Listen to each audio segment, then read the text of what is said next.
Right, so hello and welcome back to Books and Things, and welcome to another video, and welcome to my December wrap-up. Today I'm going to be telling you about all the things that I read in December.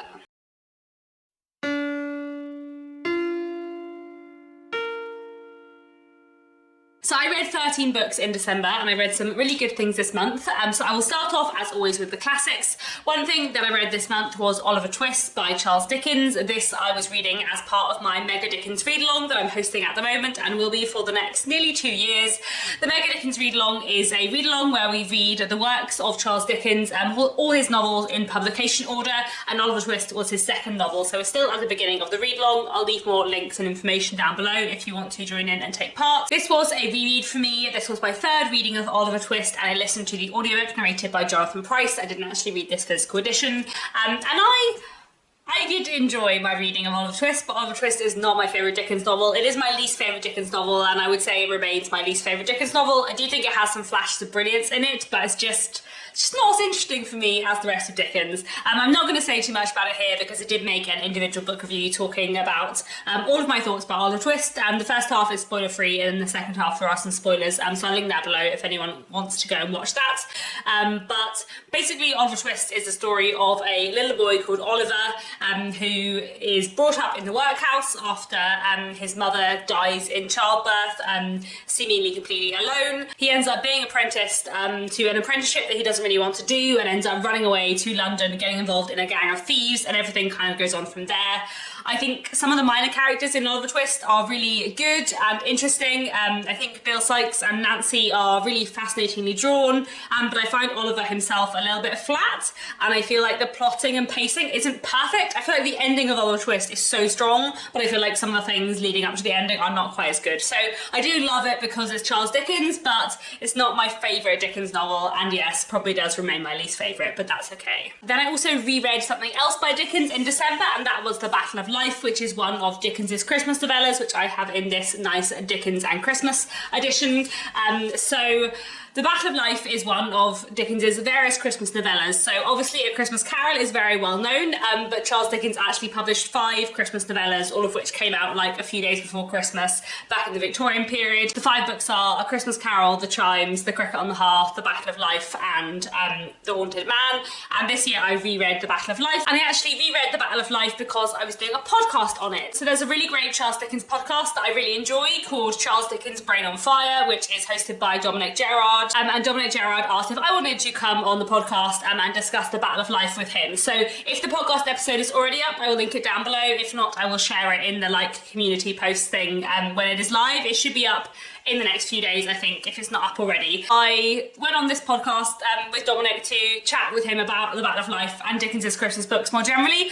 So I reread The Battle of Life before that because it had been a little while since I read it, and I really enjoyed rereading it. I really like The Battle of Life. I think it's quite underrated.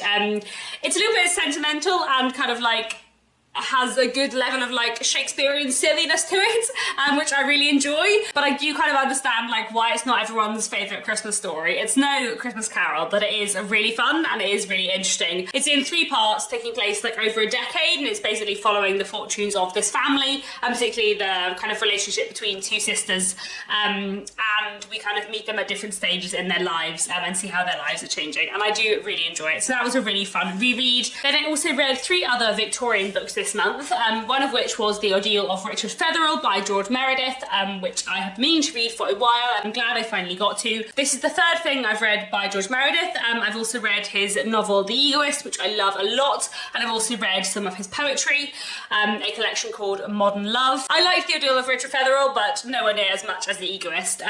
Interestingly, so The Egoist, I often say, is the most difficult Victorian novel I've ever read. I love it. I think it's fantastic. I think it's a masterpiece, but it's quite tricky. It's really difficult to read.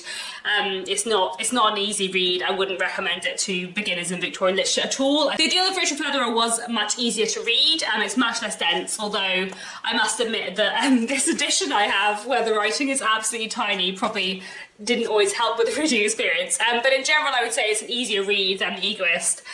But it's just less of a masterpiece than The Egoist. This book was published 20 years before The Egoist, and I feel like you can tell that it's by a less accomplished writer. I did enjoy it, but I just feel like it wasn't quite as strong as the Egoist. It did kind of have the same thing as the Egoist, where I feel like George Meredith was definitely trying to say some really interesting things, but I couldn't always quite get to them, which I kind of felt in the Egoist, but I kind of felt that by the end of the Egoist I did get to them, and when I did get to them it was amazing. And I feel like in the Ordeal of Richard Featherall they was like still slightly out of my reach. Like the actual reading of the words was easier than the Egoist, but getting to like the centre and the heart and the meaning of it was not necessarily easier. So the Ordeal of Richard Featherall is basically a coming-of-age story, a illiterate man, about a young man called Richard Featherall. Richard Featherall is brought up by his father, and he has a kind of unusual upbringing because not long after his birth, his mother ran away with another man, and his father therefore kind of has brought Richard up in a very specific way, because Richard has kind of become his father's life, but also his father's sort of terrified that Richard is going to make a mistake like he made and marry someone that isn't the right fit for him, so he kind of has this idea of he's going to find like the right wife for Richard, and he's going to like look for the right person to make sure that Richard isn't going to have the same kind of mistakes in life that he has done, and he has this kind of like firm like system of how he's going to bring him up and everything like that, and that is really interesting. And the book is partly about the relationship between Richard and his father as Richard grows up, and what happens when Richard grows up and then ends up falling in love with someone who is far below himself in rank and is also Catholic rather than Protestant, which his family do not approve of. And it's kind of about what goes on from there.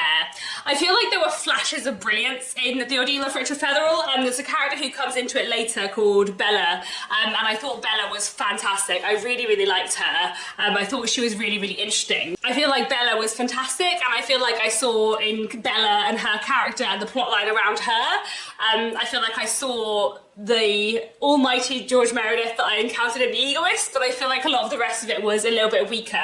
And then I also kind of didn't like the very end. Like, right up until the very end, I was like, oh, I feel like I know where you're going with this. And then it kind of did something different at the end, which kind of annoyed me. So I did kind of like it overall, but it just didn't quite match up to The Egoist for me, and you know, that's absolutely fine. I do still want to read more by George Meredith, he's an author who I really like, and I think maybe I should try and reread The Egoist this year, because it must have been 7 or 8 years since I read it now, and I did think it was amazing, and I feel like it would be one that would stand a lot of rereading because it is so dense. So yeah, maybe at some point this year I'll reread The Egoist, we will see. Then I read 2 books in December by Anthony Trollope, one of which was Sir Harry Hotspur of Humblethwaite, which is another book that I listened to on audiobook. I actually read a lot on audiobook in December, more on audiobook than I read physically actually. I think December does often tend to be, for me, one of those months where I get a lot of audiobooks read, because like, if I'm Christmas shopping, or if I'm packing, or if I'm wrapping presents, or if I'm like decorating, or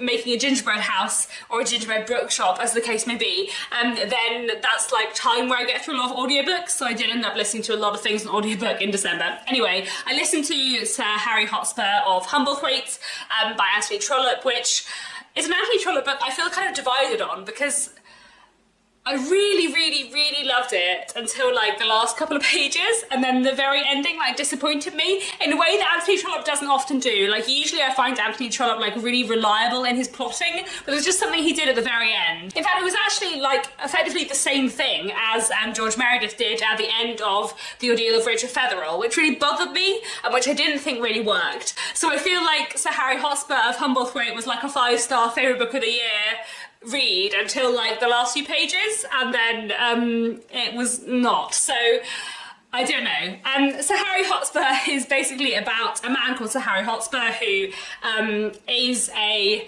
baronet, and for most of his life he has had 2 children, a daughter and a son. His estate and his title, etc., will go to his son, and then his son passes away when he's kind of in his early 20s, I think, and then he's left only with 1 child, a daughter, and Sir Harry Hotspur is kind of divided between whether he should leave his money and his land to his daughter or to his nearest male heir, who is a cousin who is a rather dissipated young man. And the book is basically about Sir Harry Hotspur and his wife, their daughter, and this cousin of the family. I think there are 2 kind of characters that Anthony Trollope does really well, which you see kind of highlighted to Anthony Trollope's full skill in Sir Harry Hotspur, one of which is the kind of like dissipated young man, because I think Anthony Trollope has some fantastic characters in his books who are young men who have behaved badly, and sometimes they're young men who've behaved badly but can be saved and can be made into better men if only they're kind of like try harder,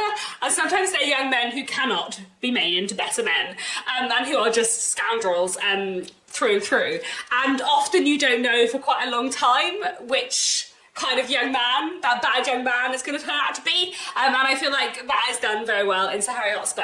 And then I also feel like Sir Harry Hotspur as a character himself kind of fits into a type of character you get in a few Anthony Trollope novels, of this kind of like old English gentleman who cares a lot about their family and their kind of rank and their prestige and reputation, but also cares a lot about their family, and loves the people around them, and the kind of conflict between sort of family pride and loving the individual members of your family. I feel like that is done really, really well in Sir Harry Hotspur, as a character and as a book, and it's something that we also see in other Anthony Trollope books, you know, like The Small House at Allington. I feel like the exploration of like pride as a theme and a character trait in Sir Harry Hotspur was done really, really well. So I really, really, really loved it in so many ways, and then just like the very ending, just Anthony Trollope did something I didn't want him to do, and it made me sad because usually he's very reliable. This only happened twice in an Anthony Trollope book. This book, Sir Harry Hotspur of Humblethwaite, and Phineas Redux, are two books by Anthony Trollope where he just like did something in the plot, and I was like, no, Anthony Trollope, why would you do that? That wasn't what I wanted you to do, and I just, yeah, I don't know. It was good, but I just, yeah, was slightly disappointed.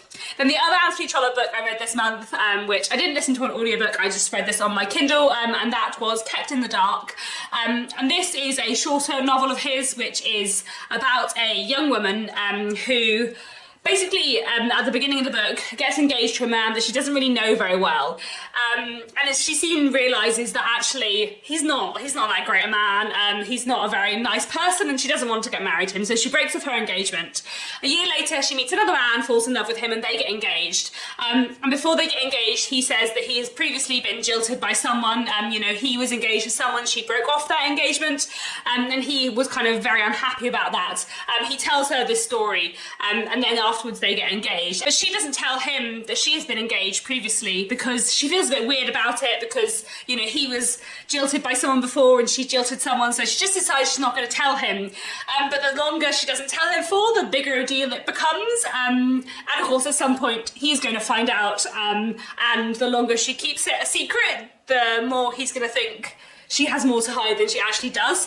And so everything kind of goes on from there. There were some things that I really liked about Kept in the Dark.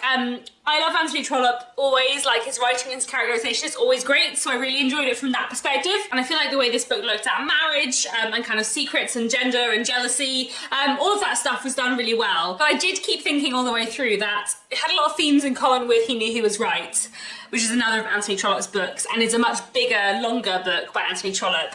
And I just feel like He Knew He Was Right does all those themes better. So while I liked Kept in the Dark, and I feel like as a Trollope completionist who's trying to read all of his books, I'm glad I read it, I feel like I would recommend that you read He Knew He Was Right instead of Kept in the Dark, if you want an exploration of those kind of themes. So I liked Kept in the Dark, but yeah, not one of my favourite Anthony Trollope books. And having read 2 books by Charles Dickens and 2 books by Anthony Trollope in December, I also read 2 books by Agatha Christie, so a slightly odd reading month, but there we go. Both of these I listened to on audiobook, and the first was The Man in the Brown Suit, which I did not like that much. This is probably my least favourite Agatha Christie book that I've read, and I have read quite a lot of Agatha Christie now, but yes, I did not really enjoy The Man in the Brown Suit. I feel like Agatha Christie has kind of 2 kinds of books. She has her books which are like proper, full, entire murder mystery. Someone's been killed, we're going to find out what happened. And then she has her books which are kind of more like a thriller. So maybe there is a murder mystery element, but it's more about what's happening as the story progresses rather than about what has happened before the story starts, if you see what I mean. And The Man in the Brown Suit is definitely like one of the thriller ones rather than one of the murder mystery ones. And in general, I would say I slightly prefer the murder mystery ones. Not entirely, like And Then There Were None is my favourite Agatha Christie book, and that definitely has a lot of thriller elements as well as a lot of murder mystery elements. But The Man in the Brown Suit was definitely more on like the thriller side, and I just wasn't that keen on it. So basically this tells a story of a young woman woman who, not long after her father's death, is kind of looking for something to do with her life when she ends up kind of witnessing something strange on a train station. She's at the train station looking at someone who sees something behind her, is incredibly surprised, and so surprised that he staggers backwards and falls onto the tracks and dies. This incident ends up being involved in some way with a murder that takes place nearby, and through a series of complicated events, our main character ends up going to what was then Rhodesia, what is now Zimbabwe, and kind of getting wrapped up in this big adventure to do with like spying and jewel theft, etc. And in general, this just wasn't the best Agatha Christie. I feel like the plotting was slightly wild. There's quite a few elements which don't age very well because of where it's set and some of the things that are talked about.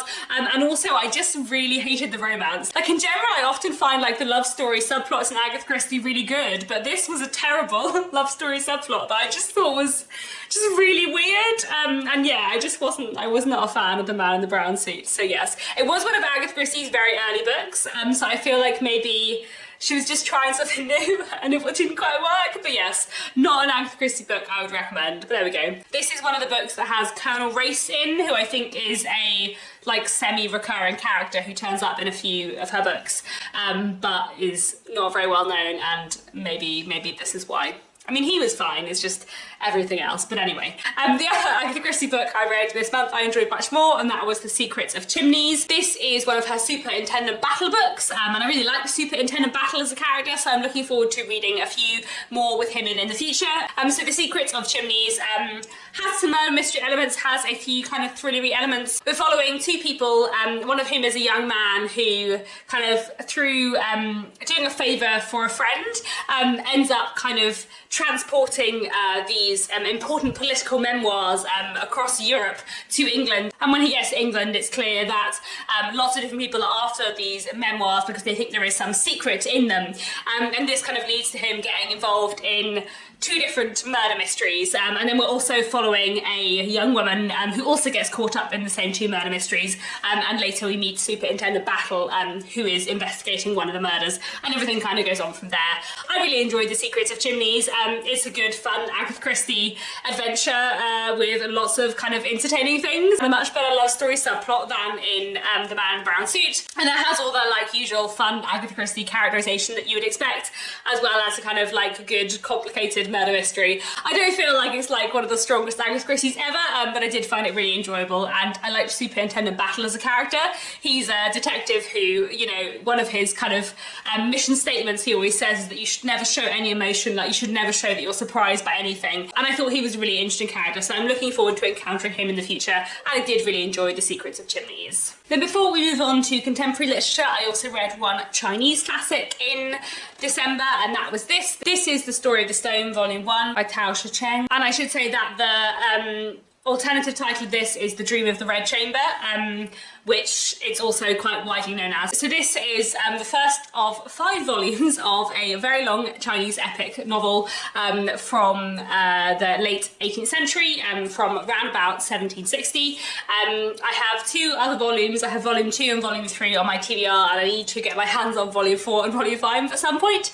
I've decided basically to just treat this like it's a series rather than one novel, because it's in separate volumes and it is quite long, and I read the first volume this month, and I enjoyed this a lot. It was quite a different book from what I'm used to in many ways, in that there's quite a lot of stuff about like dreams and the significance of dreams, and the kind of like line between the magic and the kind of realist elements of this are quite thin. This book is basically the story of a boy called Bao Yu, but it's really about his whole family and the various different people within his family, and he is born with a piece of jade inside his mouth, which then his family keep around his neck always for good luck, and the idea is that this is like the story of the stone, like the jade stone that went with him throughout his life is kind of, the stone is sort of telling the story, I suppose. And basically this book is about Bao Yu. I think for most of this book he is probably about 13 or 14, but his age is like not often specified, and he's kind of an odd mix between like being very childish and in other ways not being so childish. He's part of a very big, very important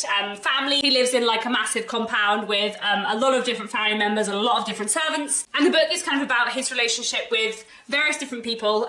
There is kind of a love triangle / square being set up already between Bao Yu and 2 of his female cousins, and also a maid of his called Aroma. So like I found the family relationships and the class relationships just really, really interesting in this book. So yeah, I would definitely recommend it. It's really well worth a read, and yeah, I'm looking forward to reading on with the rest of the book and getting through the volumes. Like I said, I think I'll treat it as a series and read it over the next year or 2, but I'm enjoying it so far and I'm looking forward to reading on. Then I also read 2 rom-coms in December, both of which I listened to on audiobook. The first was Take a Hint, Danny Brown. This is the second book in the Brown Sisters trilogy by Talia Hibbert. The first book is, I guess, Life Chloe Brown, which I also really like. And Take a Hint, Danny Brown is basically about Danny Brown, who is an English literature PhD student. Danny Brown isn't really fussed by relationships at all. She has no interest in romance, but she is looking for a friends with benefits, and she feels like the universe is giving her a sign that maybe her next friends with benefits should be her friend who is a security guard at the university where she works for, Zafir. They have a kind of flirty friendship already, and after he rescues her from a fire drill at the building, there's kind of a video that goes viral on Twitter of them like together. People think that they're a couple even when they're not, and it ends up kind of indirectly benefiting a charity that he's running. So they decide that they're going to fake a relationship in order to help his charity. However, she is actually trying to like engineer situations so that they can become friends with benefits, and he is like a bit in love with her. So it's a very kind of complicated, messy, fake relationship, lots of other issues going on kind of dynamic. I really, really enjoyed this. I just feel like Talia Hibbert does what I like best in a rom-com, where she balances like the romance with a lot of like other serious, important themes. Zafir suffers from anxiety, and this has been kind of made worse by the fact that his brother and father passed away in a car accident some years before, and Danny kind of has a lot of insecurities, I suppose, about her own self-worth in a very complicated, nuanced way, where she's very, very confident except in 1 or 2 things, and I just felt like the characterization of both of them and their relationship and how it develops was just really, really fantastic. So I really enjoyed Take a Hint, Danny Brown. It was great. And then I also really, really loved 12 Days in May by Neve Hagen, which was a fantastic rom-com. So this rom-com is set all around the Cannes Film Festival, and is about 2 people who meet there who haven't seen each other for 12 years. Lizzie Monroe is at the Cannes Film Festival because she works for the Scottish Film Festival, and also at the Cannes Film Festival is a man called Kieran Flynn, who is a director and writer, and they knew each other 12 years ago on their year abroad, where something romantic definitely happened between them, but for a while we're not sure exactly what, whether they were together or whether there was just sort of the possibility for that, but something ended very, very badly and they haven't spoken to each other for 12 years, and then they meet again in Cannes 12 years later and end up kind of being thrown together, and everything kind of goes on from there, and it was just great. It was just really, really, really good. And again, Neve Hagen does the fantastic thing which all the best rom-coms do, where the romance and the love story is fantastic and really, really good, but also the way this book looks at more complicated things and the issues that both of them face in their careers and the issues that both of them have with confidence and self-worth and self-esteem in very different ways, I thought were explored so well, and their kind of difficulties communicating worked really well too. I feel like a lot of the times in rom-coms you get the kind of like convenient miscommunication issues, whereas I feel like the miscommunication issues in 12 Days in May just feel like so real and so possible, and the way that it looks at how kind of both of them have changed a lot over 12 years, but how certain things have stayed the same, you know, how people's lives change between the ages of 20 and 32. Like, it just felt like all that stuff was really interesting, and the way that it talked about film, like, I just loved it. It was just delightful, funny, really enjoyable, and just, yeah, an utter joy. So I would highly recommend 12 Days in May as well. It was fantastic. And I also read one non-fiction book in December. I read Just You and the Page by Sue G. The subtitle of this is Encounters with 12 Writers, and basically this book is about these 12 writers that Sue G, who is a novelist, kind of has over her life had some kind of interaction with or friendship with or relationship with, and she talks about kind of her relationship with these authors and their lives and their work, I suppose. I enjoyed this. It was an interesting read with a lot of like interesting reflections on writing, looking at lots of different writers who write in very different fields, you know, novelists and journalists and diarists and poets and playwrights and life writers. There was a lot of variety in it, and I feel like it was a really interesting book in terms of looking at the different lives that people who write can have and the different places that writing can come from, I suppose. I will say though that I read this primarily because I like CG as a novelist. I haven't actually read much by any of the authors who she was talking about, and I feel like I probably would have got more out of this book if I had liked all the authors she was talking about or knew more about the authors she was talking about. There was a little bit about CG and kind of her personal friendship with these writers, but I think mostly it was about the writers, and it was sort of like mini biographies of these writers. I think I would have probably got more out of this book if I had known more about the authors that she was talking about. Saying that, this book has really reminded me that I need to read some Charles Palliser, so maybe it will prompt me to actually do that in 2023. Then finally, I also read 2 poetry collections in December, both of which I really enjoyed. One was this is Where the Memory Was by Hibbak Osman, and this is a really beautiful poetry collection which looks at lots of different themes to do with memory and identity and kind of belonging. I just really liked it. I didn't actually read this edition. I listened to it on audiobook. Me and my husband Nick listened to it together, and then he bought the collection because we both really liked it. It was just a fantastic collection that I thought was really beautiful, especially the first poem, Packing 2 Gold Necklaces, was just like wonderful. So yeah, I highly recommend this collection. I'll just read you one stanza from Packing 2 Gold Necklaces that I really liked. When there is talk of warriors, the bustle of kitchens is omitted, but recipes are strategically altered in new weather on new lands. Isn't a sword just a knife that has been repurposed? I just thought it was such a great collection, so highly recommend this. Really fantastic poetry. Then the other poetry collection I read in December was Oak by Catherine Towers. I really enjoyed this too. This is sort of somewhere between a collection of poems and one long epic poem, which is basically like about the life of an oak tree, and it is divided into sections like based on Shakespeare's 7 Ages of Man. So like the infant, the schoolboy, the lover, the soldier, the justice, the pantaloon, the old man, and basically it looks at like the life cycle of an oak tree, and I just really liked it. I thought it was really nicely phrased and really beautifully worded, so I really enjoyed this too. And yeah, I should read more poetry. I really enjoyed both of these a lot. So there we have it. Those are all the books that I read in December. I had a good reading month and read a lot of really great stuff this month. Do let me know what you read in December. What was your favourite book in December? I think my next video is probably going to be my favourite books of 2022, which is always one of my favourite videos to make of the year. So that's all for now. Thanks so much for watching, and I'll be back very soon with another bookish video.